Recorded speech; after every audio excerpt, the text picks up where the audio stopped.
Hello दोस्तों, आपका स्वागत है हमारे यूट्यूब चैनल पर। मैं के संग आपको कराऊंगा लाभ हानि का चैप्टर। सभी महत्वपूर्ण प्रतियोगी परीक्षाओं के लिए बहुत इंपॉर्टेंट चैप्टर है। हमारी वीडियोज को लगातार देखने के लिए चैनल को सब्सक्राइब करें, लाइक करें और अधिक से अधिक दोस्तों में शेयर करें। देखिए, जैसा कि लाभ हानि से संबंधित एक क्वेश्चन है। एक मेज का अंकित मूल्य 3000 रुपये है, यानी मेज का अंकित मूल्य 3000 रुपये है तथा वह 20% और 10% की क्रमिक छूट पर उपलब्ध है। दोस्तों, उस मेज पर दो प्रकार की छूटें दी हैं, एक 10% और एक 20%। 5% की अतिरिक्त छूट भी दी जाती है। तीसरी छूट 5% की और दी गई ही है। तो मेज का विक्रय मूल्य कितना होगा? तो दोस्तों, मेज का विक्रय मूल्य रहेगा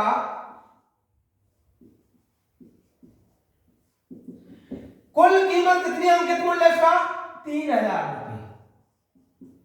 पहली बार 20% की छूट दी गई तो 100 में से 20 घटा दीजिए और 100 से डिवाइड कर लीजिए। दूसरी छूट 10% की दी गई और 100 से डिवाइड, और तीसरी छूट 5% की दी गई।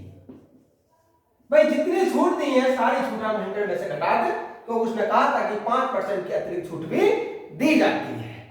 तो ये रहेगा दोस्तों 3080 डिवाइड 100, ये रहेगा 90 डिवाइड 100 और 95 डिवाइड 100। यहां से 2 जीरो इससे डिवाइड और ये इससे, ये बचा 30, 1 जीरो और इससे डिवाइड कर दिया। 3 गुणा 8 गुणा 9 गुणा 95 और डिवाइड 10। 2 चौक 8, 2 पंजे 10 और 19 पंजे 95, 4 तिया 12, 19 ने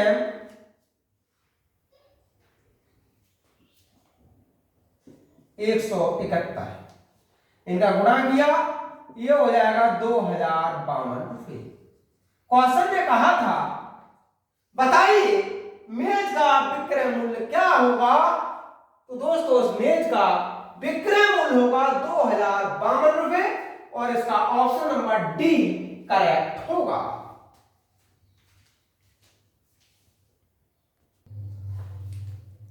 नेक्स्ट क्वेश्चन है दोस्तों, 44 वस्तु बेचने पर एक दुकानदार को 11 वस्तुओं के विक्रय मूल्य के बराबर लाभ होता है, तो उसका लाभ कितने प्रतिशत होगा? तो दोस्तों, लाभ प्रतिशत होगा जब 11 वस्तुओं के विक्रय मूल्य, तो 11 टोटल 44 वस्तुएं थी, 11 कम कर दीजिए और गुणा कर लीजिए 100 से। ये होगा 11, ये बचा यहां से 33, ये बचा 100/3, 33 सही 1/3%। क्वेश्चन ने कहा था बताइए उसका लाभ कितने प्रतिशत होगा? तो दोस्तों, उसका लाभ होगा 33 सही 1/3% और इसका ऑप्शन नंबर डी करेक्ट होगा।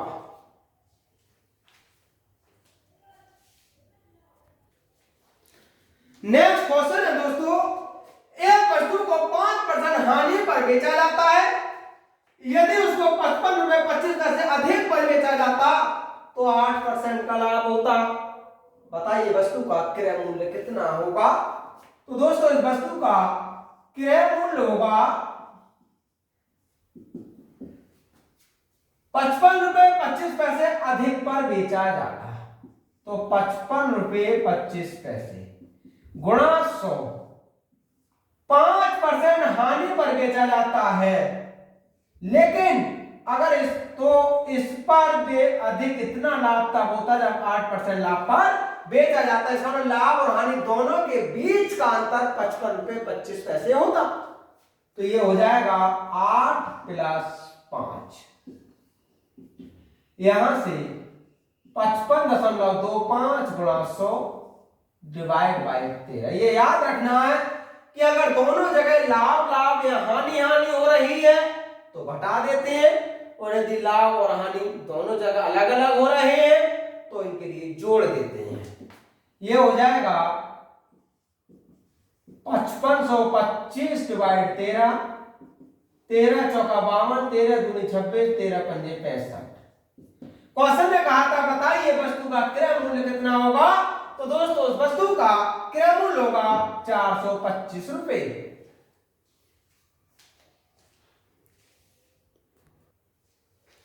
नेक्स्ट क्वेश्चन है दोस्तों, दो वस्तुओं की कुल लागत 1680 रुपए है। यदि उसमें से एक को 12% लाभ पर तथा दूसरे को 16% हानि पर बेचा जाए तो कुल मिलाकर ना लाभ होगा और ना ही हानि, दोनों का लागत मूल्य कितना होगा। तो इसका मतलब यही तो हुआ कि दोस्तों उनका क्रय मूल्य विक्रय मूल्य दोनों बराबर होंगे। भाई तभी तो लाभ और हानि नहीं हो रहे उसे। जब क्रय मूल्य और विक्रय मूल्य बराबर हो जाते हैं तो उस वस्तु के सौदा में ना तो कोई लाभ होता है और ना ही कोई हानि होती है। अब दो वस्तुओं का कुल लागत मूल्य 1680 रुपए है। मान लीजिए कि पहली वस्तु का लागत मूल्य x रुपए है, तो दोस्तों दूसरी वस्तु का लागत मूल्य कितना हो जाएगा, ये होगा 1680 माइनस x। अब क्वेश्चन ने कहा है कि इन दोनों में से एक को 12% लाभ पर है, तो दोस्तों x को 12% लाभ पर है तथा दूसरे को 16% हानि पर बेचा जाए तो इसका मतलब ये बराबर ही होगा क्रय मूल्य और विक्रय मूल्य। 1680 माइनस x और इसके लिए 16% हानि पर बेचा जाए तो कुल मिलाकर ना लाभ होता और ना हानि। इस सेंटेंस का मतलब है दोस्तों को उसका क्रय मूल्य और विक्रय मूल्य दोनों ही बराबर हो जाते हैं। यहां से 4 × 12 और 4 चौक 16, ये होगा 3x। 1680 गुणा 4 माइनस 4x, 7x बराबर होगा 1680 गुणा 4, x बराबर होगा गुणा 4 और x बराबर हुआ 960 रुपये। क्वेश्चन में कहा था बताइए दोनों का लागत मूल्य कितना होगा।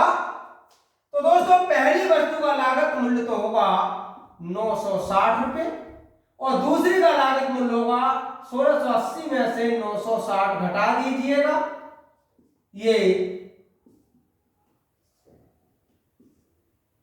होगा 720 रुपये। तो पहली वस्तु का लागत मूल्य 960 रुपये और दूसरी वस्तु का लागत मूल्य होगा 720 रुपये।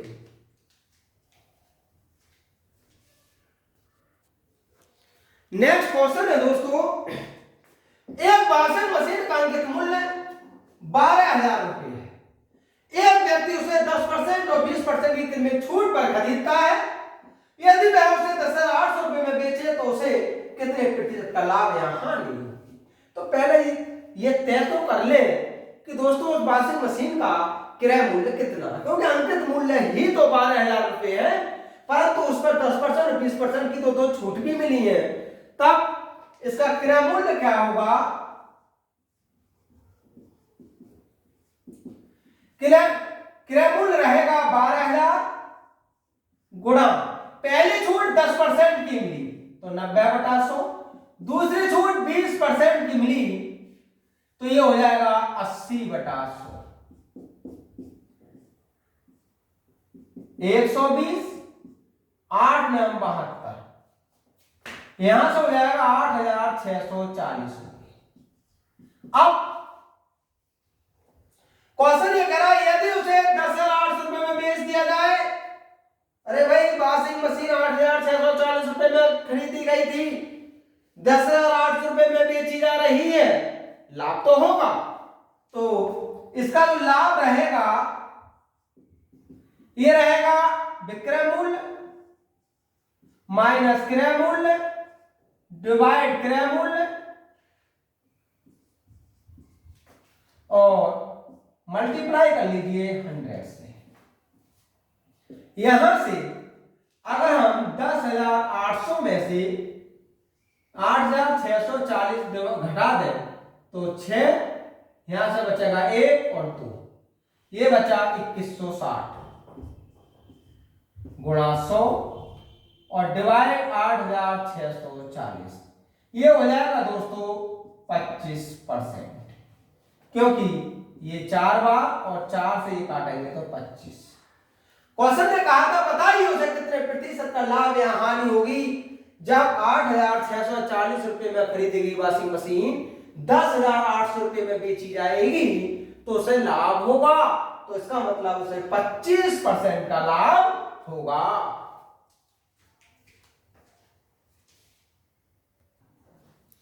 नेक्स्ट क्वेश्चन है दोस्तों, किसी वस्तु को 5% लाभ पर बेचने से 5% हानि पर बेचने की अपेक्षा 15 रुपए अधिक प्राप्त होते हैं, वस्तु का क्रय मूल्य कितना होगा। बहुत सोचिए जरा कि जब 5% लाभ पर बेचने से 5% हानि पर बेचने की अपेक्षा 15 रुपए का अधिक प्राप्त हो रहा है, तो इसका मतलब ये हुआ कि 5% लाभ और 5% हानि का जो अंतर था वो 15 रुपए है। अब क्रय मूल्य की बात कही है तो दोस्तों क्रय मूल्य होगा 15 रुपए गुणा 100, 5% लाभ होता है और 5% की हानि, ये याद रखना है।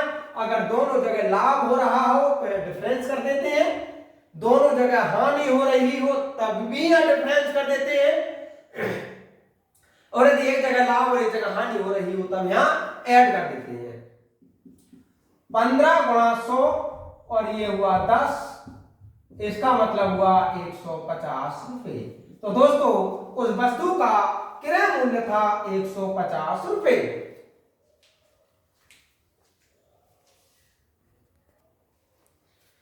नेक्स्ट क्वेश्चन है दोस्तों, एक दुकानदार को 75 किताब बेचने पर 15 किताब के क्रय मूल्य के बराबर लाभ होता है, उसका प्रतिशत लाभ कितना होगा। तो दोस्तों प्रतिशत लाभ होगा 15 किताबों के क्रय मूल्य के, और जबकि बेची कितनी उसने 75 किताब है, गुणा कर लीजिए 100 से, बस यहां से 15 पंजे 75 गुणा 100 और ये हुआ 20%। तो दोस्तों उसका लाभ 20% का होगा।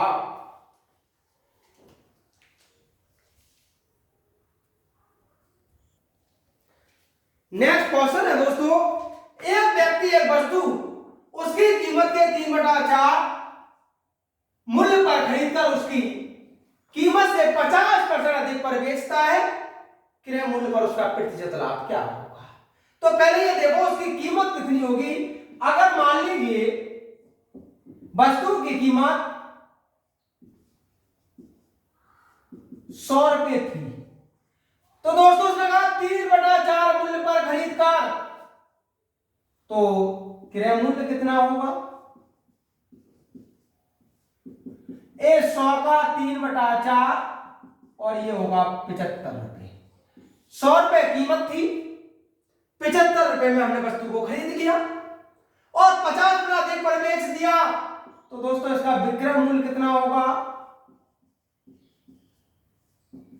100 में 50 और ऐड कर लीजिए, ये होगा 150 रुपए। दोस्तों लाभ कितना हो जाएगा, लाभ बराबर रहता है विक्रय मूल्य माइनस क्रय मूल्य, और ये होगा 75 रुपए। अब ये बताइए लाभ कितने प्रतिशत का हुआ। तो लाभ प्रतिशत बराबर रहेगा लाभ गुणा 100 डिवाइड कर लीजिए क्रय मूल्य से, और ये होगा 100%। तो दोस्तों उसका लाभ 100% का होगा और उसका ऑप्शन नंबर सी करेक्ट होगा।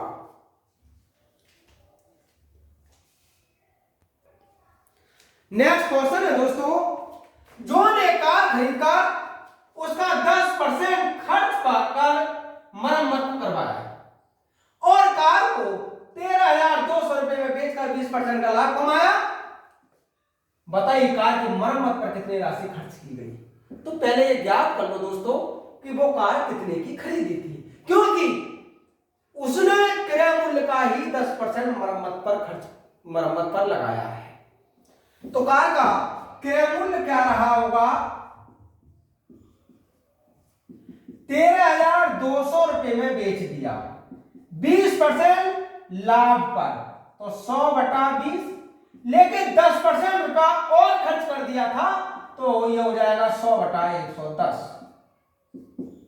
12 और 11 से कटा, ये हुआ 10,000 रुपये। अब वो ये कहना चाह रहे हैं मरम्मत पर कितनी राशि खर्च होगी, तो मरम्मत पर खर्च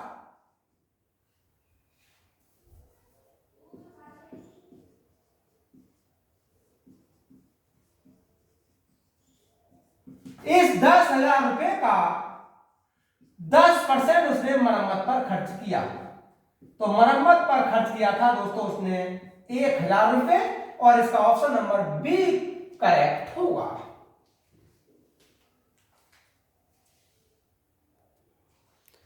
नेक्स्ट क्वेश्चन है दोस्तों, एक व्यक्ति 6,000 रुपए में कुछ वस्तुएं खरीदता है और उसमें से आधा को 10% लाभ पर बेच देता है।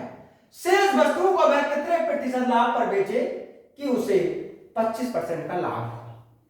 तो दोस्तों पहले ये देखते हैं कि अगर वो व्यक्ति 6,000 रुपए में खरीदी गई वस्तुओं को 25% लाभ पर बेच भी देता तो वास्तव में वो वस्तुएं कितने की बिक जाती, वस्तुओं का विक्रय मूल्य कितना हो जाता। तो विक्रय मूल्य वो भी कुल ये रहता 6,000, 25% लाभ पर डिवाइड 100, 60 गुणा 125, 6 पंजे 30, 3 6 दूनी 12 15 1 6 और 1 7, 7,500 रुपए। अगर वो व्यक्ति 6,000 रुपए में खरीदी गई वस्तुओं को सीधे ही 25% लाभ पर बेच दे तो दोस्तों 7,500 रुपए में बेच देगा, लेकिन उसने क्या किया, आधा को वह 10% लाभ पर बेच देता है।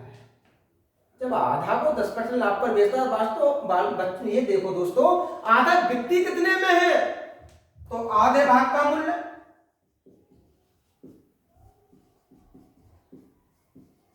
का विक्रय मूल्य,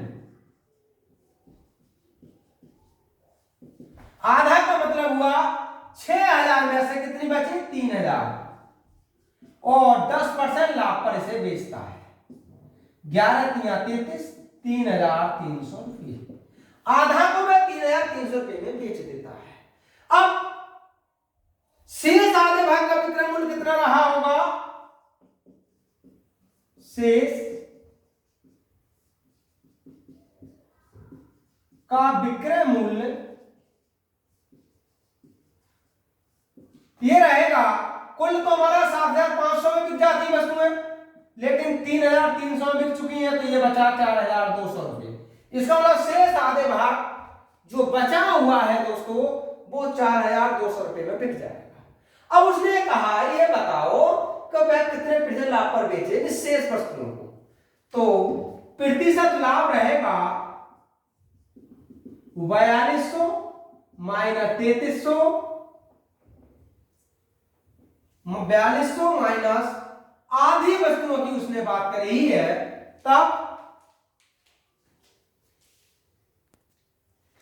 ये होगा दोस्तों 4,200 माइनस 3,000, क्योंकि आधी वस्तुओं पर ही उसने यानी शेष वस्तुओं पर ही उसने प्रतिशत लाभ पूछा, डिवाइड कर लीजिए 3,000 से और गुणा कर लीजिए 100, ऊपर बचा 1,200 गुणा 100 डिवाइड 3,000, और ये बचा 40%। क्वेश्चन ने कहा था शेष वस्तुओं को वह कितने प्रतिशत लाभ पर बेचे कि कुल पर 25% का लाभ हो।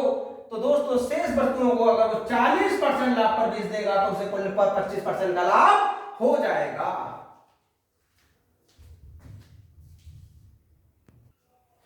नेक्स्ट क्वेश्चन है दोस्तों, एक दुकानदार 5 रुपए 80 पैसे प्रति किलोग्राम की दर से 170 किलोग्राम चीनी तथा 5 रुपए 30 पैसे प्रति किलोग्राम दर से अन्य प्रकार की 130 किलोग्राम चीनी खरीदता है और दोनों को मिलाकर बेचा और 161 रुपए उसने लाभ भी कमा लिया। वह प्रति किलोग्राम चीनी किस दर से बेचता है? तो पहले ये ज्ञात कर लो दोस्तों कि चीनी वास्तव में उसने कितने रुपए की खरीदी थी। तो चीनी का कुल क्रय मूल्य रहेगा 5 रुपए 80 पैसे की दर से 170 किलोग्राम चीनी खरीदा और 5 रुपए 30 पैसे की दर से 130 किलोग्राम चीनी खरीदी। इसका मल्टीप्लाई 986 और इसका मल्टीप्लाई 689, दोनों को जोड़ दिया दोस्तों तो 675 रुपए हुए। अब 1675 रुपए हुए, ये 1675 रुपए में तो उसने चीनी को खरीदा था। अब 161 रुपए लाभ भी कमाया है, तो इसका मतलब बेचा कितने में था दोस्तों? विक्रय मूल्य क्या रहेगा? 1675 में 161 और जोड़ लीजिए, ये हो जाएगा 1836 रुपए। इसका मतलब 1836 रुपए में उसे बेचा था। अरे तभी तो 161 रुपए लाभ हुआ था दोस्तों। अब वो ये कहना चाह रहे हैं, अब ये बताओ कि ये कुल चीनी को मिला दें तो कितने रुपए पर किलोग्राम से बेचें? तो प्रति किलोग्राम भाव विक्रय मूल्य, कुल विक्रय मूल्य 1836 रुपए है। 170 किलोग्राम ये वाली चीनी है और 130 किलोग्राम ये वाली, ये हो जाएगा 1836। इन दोनों को जोड़ दीजिए, 7 और 3 10 और ये हुआ 3, 3 6 18, 12 3 36। क्वेश्चन में कहा था बताइए वह प्रति किलोग्राम किस दर से बेचता है? तो दोस्तों 6 रुपए 12 पैसे की दर से बेचता है और इसका ऑप्शन नंबर ए करेक्ट होगा।